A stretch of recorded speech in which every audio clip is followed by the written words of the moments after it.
I spent some time translating American Indian poetry, sometimes revisioning poems that had been previously translated, or for which I could find rough translations, ethnographers' translations, missionaries' translations, linguists' translations, and then on my own, going into collaboration with a couple of Seneca Indian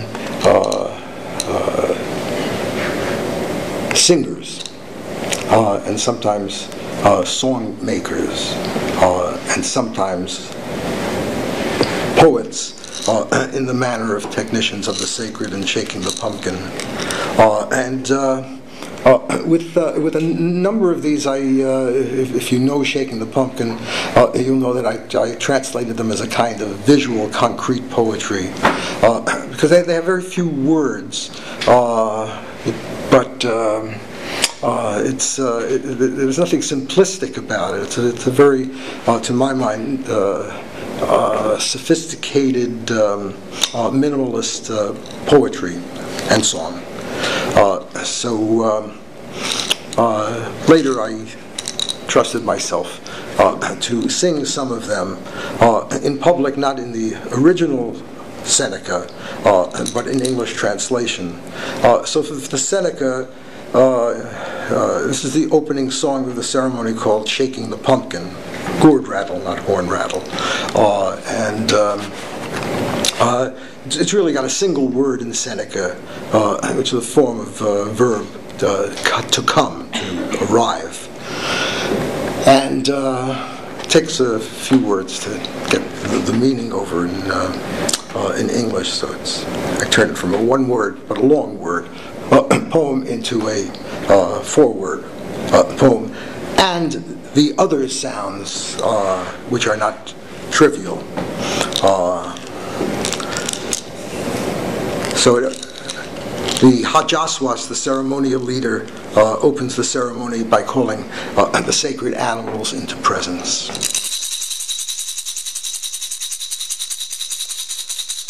The animals are coming.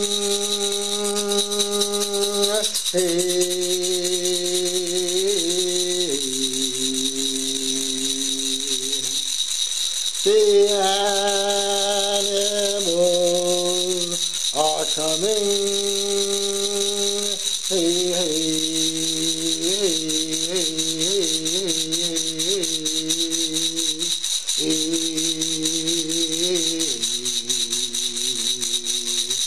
the animals are coming.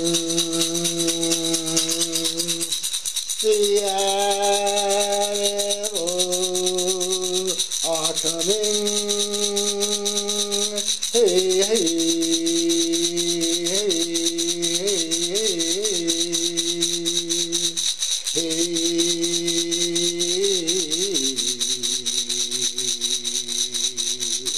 The animals are coming.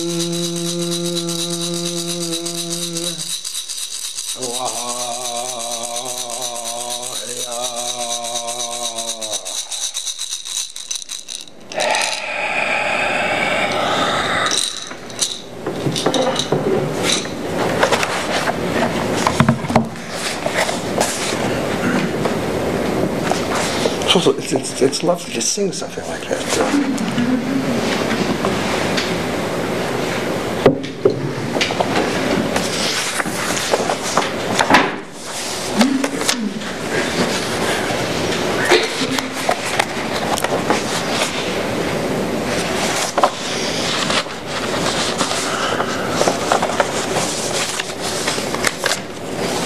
I also, after Technicians of the Sacred and Shaking the Pumpkin, and other poems and translations and otherings done during this time, came as I described it, to explore ancestral sources of my own in a world of Jewish mystics, thieves, and madmen. And I could just give a few examples of that. And sometimes it's straight translation, and sometimes there's an element of transcreation, particularly when you're trying to make a point, your own point. So there's an opening, the anthology that came out of that I first called A Big Jewish Book. It seemed straightforward, except people began to call it The Big Jewish Book, and that didn't work. So a condensed version then came out from Copper Canyon Press, a name that resembles the name of this place, called Exiled in the Word, which my co-translator, Harris Lenowitz, described as the lesser Jewish book. But it started translated with Harris, because I don't read these languages, translated from Aramaic, from the Babylonian Talmud. Rabbi Eliezer said, prayer fixed, his supplication bears no fruit. The question next came up, what is fixed? Rabbi Yosef answered, whatever blocks the will to make it new. And so some of you will recognize the Ezra Pound slogan embedded in that, and I thought it an interesting move to get Ezra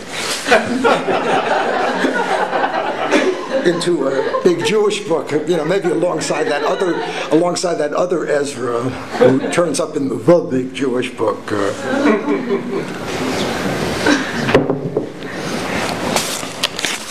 Also translated from Aramaic.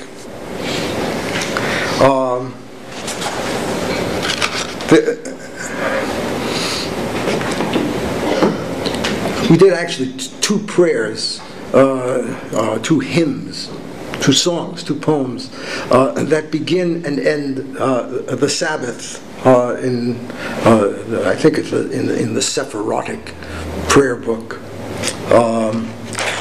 One for the aspect of God called the small face, the fierce face of God, and the other one for the Shekhinah or Shekinah, the female aspect of God, in not a three-person but a four-person God, Father, Son, Mother, Daughter.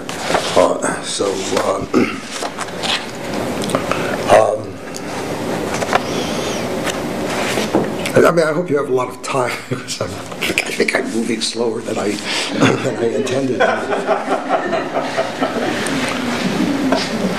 Part of doing this and the big books is that I find myself surprised by what I uncover there. It's a trip. A poem for the small face.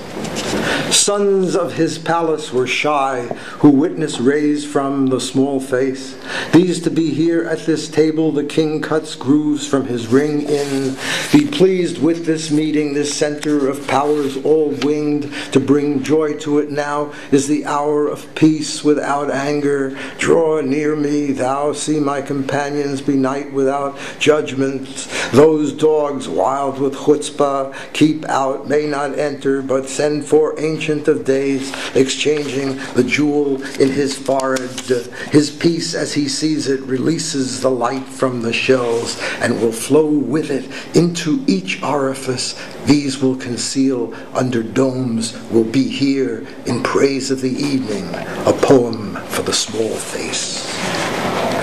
A poem for the Shekinah on the feast of the Sabbath. I have sung an old measure, would open gates to her field of apples, each one a power, set a new table to feed her, and beautifully candelabrum drops its light on us. Between right and left the bride draws near in holy jewels, clothes of the Sabbath, whose lover embraces her down to foundation, gives pleasure, squeezes his strength out in surcease of sorrow, and makes new faces be hers, and new souls, new breath, gives her joy, double measure of lights and of streams for her blessing. O friends of the bride, go forth, all sealed within her, shines out from ancient of days. Toward the south I place candelabrum, O mystical room in the north, for table, for bread, for pitchers of wine, for sweet myrtle, gives power to lovers, new potencies, garlands, gives her many sweet foods to taste, many kinds of fish, for fertility, birth of new souls, new spirits will follow the 32 paths and 3 branches. The bride with 70 crowns, with her king who hovers above her, crown above crown, in holy of holies. This lady all worlds are formed in, of words for her, 70 crowns, 50 gates, the Shekinah, ringed by 6 loaves of the Sabbath, and bound all sides to heavenly refuge. The hostile powers you have left us, demons you feared, sleep in chains.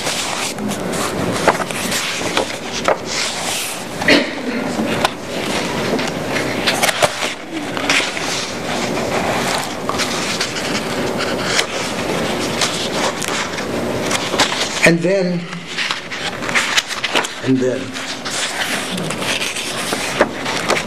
there are the otherings and variations. So I'll start to move towards that aspect of this, if you want, poetics of othering.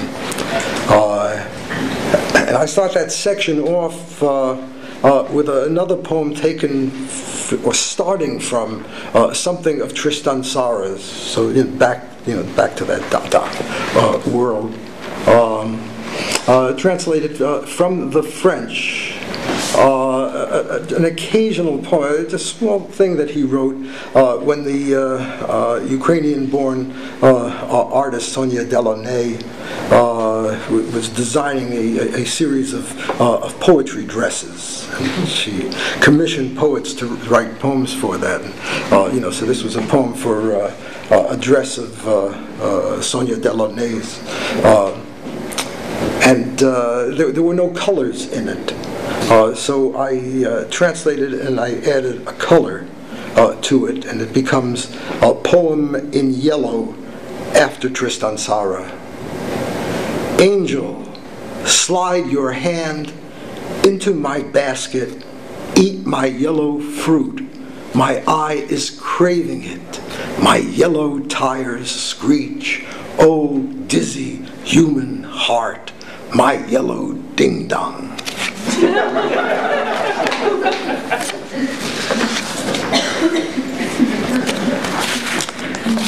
And then this, for which, in this, let me give you the source, and then the othering, what I do with it. The source is Gertrude Stein. And in the book collected after her death of poems called Beetime Vine, there was one with a line in it, it's a poem broken into 12 short sections, and the 11th of those sections reads, pass over, pass over, pass, pass, pass, pass, pass, pass. And, maybe thinking in terms of the big Jewish book and, and Gertrude's place there, I said, well, this is really quite wonderful. Gertrude has written a good, Jewish poem, Passover poem. Now, I was also at that time reading the novels of Isaac Bashevis Singer, great Yiddish novelist. also has a very different sensibility from from Gertrude Stein's, and a very different vocabulary. And in particular, the novel Satan in Gore, about the the 17th century Jewish Messiah Shabtai Tzvi, who seems more easily pronounced Sabbatai Sevi, who touches off a messianic hysteria. Many people from different parts of Europe begin to move towards Smyrna in the Middle East and Jerusalem, to follow Shabtai Tzvi, and it gets disrupted when he converts to Islam, which is difficult to rationalize, but was part of the messianic promise, I assure you. So that's the underlying story. The forms are Gertrude Stein's, and let me read at least part of Gertrude's. They're numbered as are mine, but I'll read them without the numbers. Fish, bequeathed fish, able to state papers. Fish, bequeathed fish. Worry, wordly, pies and pies, piles, weapons, weapons and weapons, world renown, world renown, world renown. Niches, niches pencil, niches pencil plate, niches vulgar pencils, niches plate. Hopping, hopping a thunder, credit, creditable. Spaniard, soiled pin, soda, soda, soda, soda. Wednesday, not a particle, waiter, aider, ads and dishes. Poison oak, stumble, poison steer, humble, prayer. Irene, between, conundrum, come. Wet yes, wet yes, wet yes, sprinkle, wet yes, wet yes, wet yes, sprinkle. Thicker than sun. College extension. Pass over, pass over, pass, pass, pass, pass, pass, pass. Not a night sight, pay somberly.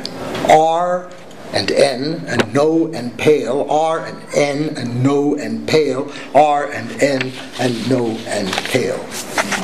And it's a poem that she calls Dates. The initials of the Messiah, Sabbatai Sevi, are S.Z. Satan in Gore, a homage to Isaac Bashevis Singer. Sect, avert to wash bellies. Sect, avert sect.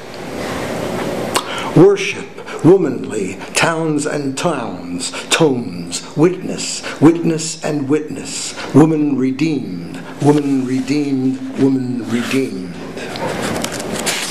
Crutches, cock crow, Jews, crutches impure, cock crow, crutches Jews.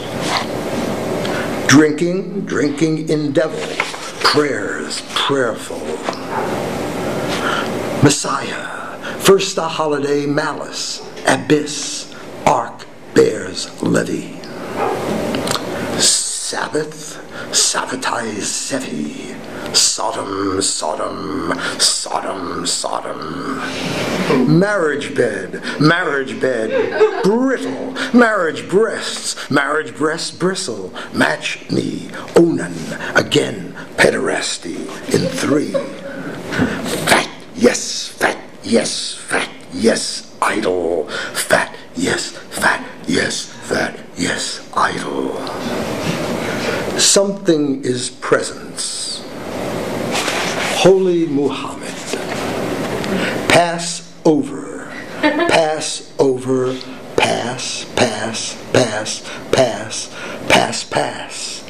pass water.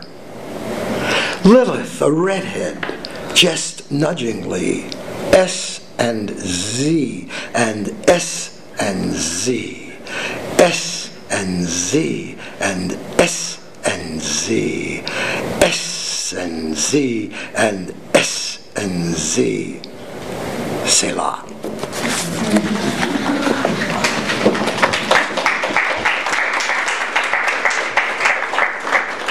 And for me, that was the beginning of a book that I finished a few years later called Poland 1931. But learning from Gertrude Stein and Isaac Bashevis Singer the possibilities of a Jewish poem. I also took descriptions of ceremonies, ceremonial events, ritual events, and turned them into scenarios that resembled the scripts or scenarios for happenings and event pieces that friends of mine were performing under the name of Fluxus and other movements of the 1960s in particular. So I'll read a few of them. And part of the idea that I had as I incorporated them into Technicians of the Sacred and Shaking the Pumpkin is that if the words of songs that are part of much larger ritual frameworks, could be separated from the rituals, and published just for the words, so the rituals could have an independent place, scripted. So I'll read 3 of those from Arnhem Land, Australia, Lily events. And these are almost literally taken from accounts of the ceremony, in this case by an ethnographer named Roland M. Burnt. 7 of them. A man and woman looking for lilies. All the people going down to look for lilies. Mud taken up looking for lilies. Washing the lilies in the water to remove the mud. Washing themselves off after the mud has got on them. Lilies in a basket. Walking from the lily place to go look for a dry place to sit down.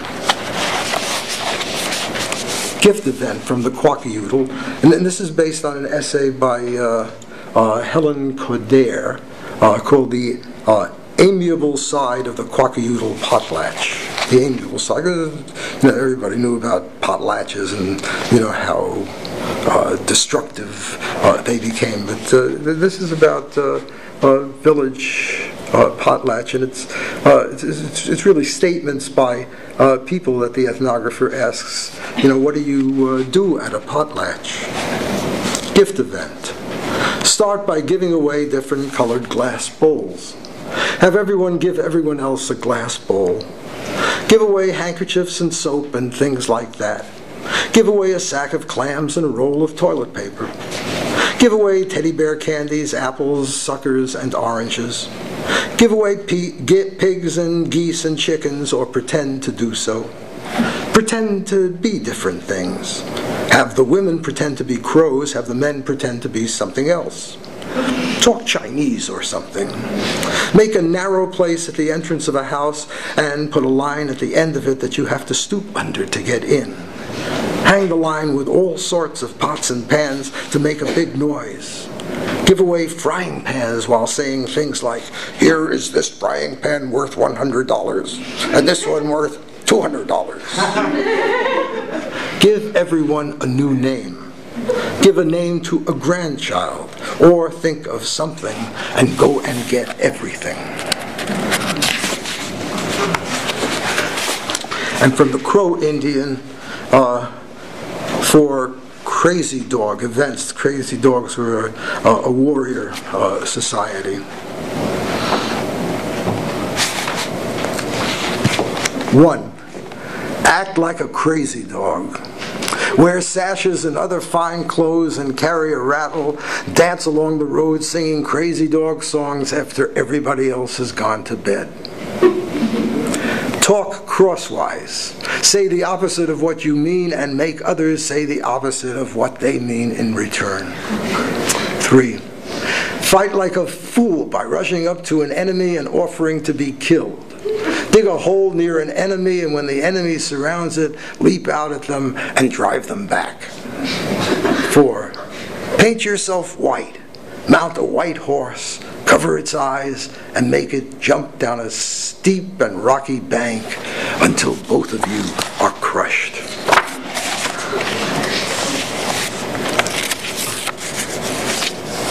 Then going back to Lorca, I had done a book of translations of Lorca, and I done it for a collected translations of Lorca that Forrest Strauss was putting out, and I thought I had a promise that that all of these separate sections of this big book would be published as separate books, but they reneged on that, and so I took my translations of Lorca and going suite by suite. I excised all the nouns by now in my English, and arranged them in a certain way and moved through them, taking the nouns as the particles from which to build new poems. And did a book of 33 poems called The Lorca Variations.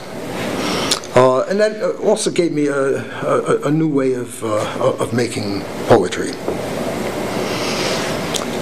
So I'll read the opening poem of that, and then the poem that ties in with the poem, the suite that I read earlier about Newton. The opening, Lorca's Spain, a homage. Of course, you all know Lorca was one of our, martyred poets, killed by the Spanish fascists early in the Civil War. Probably more for being gay than for being a political figure. Lorca's Spain, a homage, beginning with olive trees, shadows, beginning with roosters, crystal, beginning with castanets and almonds, fishes. This is a homage to Spain, this mists dogs, this silence is rubber, this is Saturn, beginning with yellow, eclipse, beginning with needles, insomnia, beginning with baskets, the moon. Who is naked? The imagination, wrote Lorca, is seared. This is a homage to water, beginning and end. The Lorca Variations 11, Newton. 1. The men had green feet that vaulted them into the open where they could flaunt their secrets. Lace brushed lightly against their nostrils as the apple tree loomed over Newton with its fruits. It is so Saxon to bind gnomes with string, to watch your echoes drifting off in secret, your lost companions jangling irons in the wind. Not every boy has such sad eyebrows, nor would every corner spare an inch for death. In the woods, the moon showed Newton where the truth lies. Following his nose, he slammed into a meteor named Newton. He mistook it for a science that was white, like beech trees or like beards. But once he caught it in his mirror, saw it turn blue again. At length, it looked like every other star or lake. 2. Every wise man considers himself another Newton, a philosopher musing beside trees and water, going for a walk or coming from a walk, pulling genies out of waves and sky, with which sigh makes a perfect rhyme. Their corneas are focused on infinity and disregard the lowly cricket just as Newton did, and just as Newton knew the wind or Wordsworth knew a certain word to be the night's reflection, so apples floating on a wave of crickets make a synthesis more powerful than stars. Philosophers should play guitars then, reaching for those apple branches where the moon's a lowly apple. Pyramids adorned with owls express a kind of harmony, and stars are dots and are a proof of death more powerful than worms. What if the river strikes a pose? The cedar will show a face that brings it home. 3. There isn't a clue that the fruit into which Adam bit was an apple and not his lady's breast. Above them, Pegasus kept flying past, all in the name of science. The Virgin handed him a second apple, which Adam turned into a questioning of history. Deep in its core, the Virgin saw souls rise and fall, a symbol Newton later found inside a pomegranate. Only a child can play with apples and touch beauty. Newton and Adam both were satisfied with Eve's reply, the first she gave when she woke up in chains, her innocence laid by.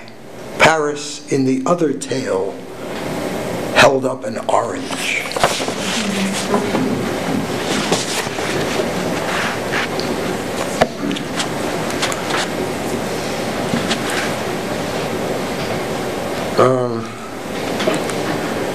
Probably should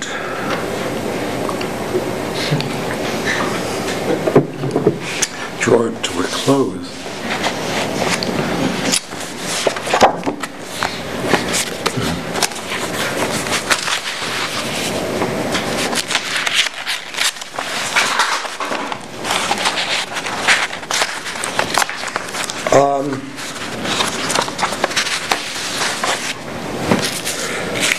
From the Lorca variations,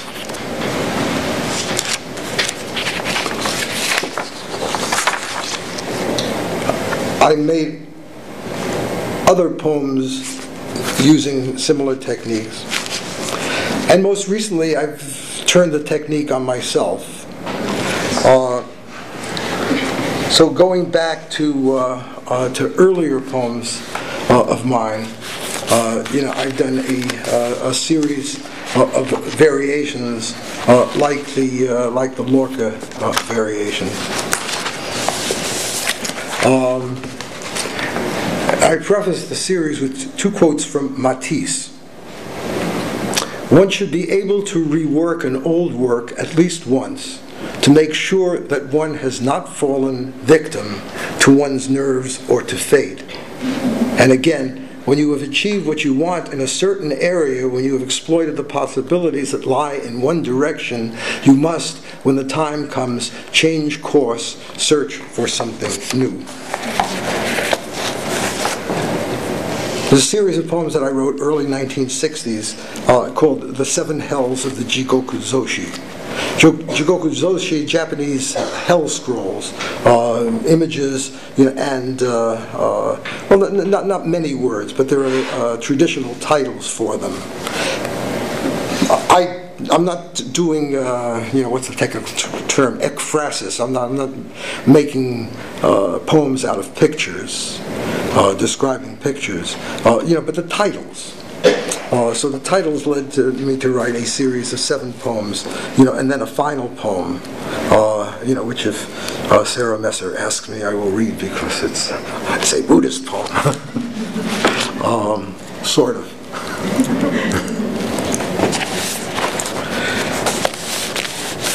So in popular Buddhism and Shinto, a description of 7 hells, this is the second hell of mortars where thieves are ground. In mortars, this is my poem, circa 1962-63. Where thieves are ground in mortars. The thieves, the lovely thieves are no more. The shore is washed by the sea is combed by the wind sleeps all day in the chimney, it moves through the house in the evening, it wakes us, it opens a door for the sea, it walks where the thieves walk, it leads us into a night without windows, comfort me, stay with me, light of my eyes, the lovely thieves are no more. The thieves are crying, their voices are crying from hell. Their tears fill the snow with lost coins. Their tears burn my fingers that move through your hair. How gentle your voice is. Respond to them, answer them. Think of the pain they bear in their skin, the thread that runs from their skin to your voice, from your voice to the wind. Respond to them, answer them. The thieves, the lovely thieves are no more. The shadows are silent, the silence has entered your voice. Your voice is asleep in the shadows. Wake again in the night, wake again full of fear. Wake to the shadow of death at your window. The ladders that hung from the sky are falling. The thieves are falling. Their blood is filling the earth that awaits you, the earth that destroys you, the earth that has taken your voice. The earth's voice is crying with hunger. A single grave waits for us all. A single stone grinds us to water. The water flows to the sea. The sea is asleep in your voice that could flood hell with tears, that could ease the pain of the dying. But only the thieves cry tonight. They cry where no one can hear them. Their voices cry from the stone. Their voices cry where they sleep without dreams. The thieves, the lovely thieves are no more.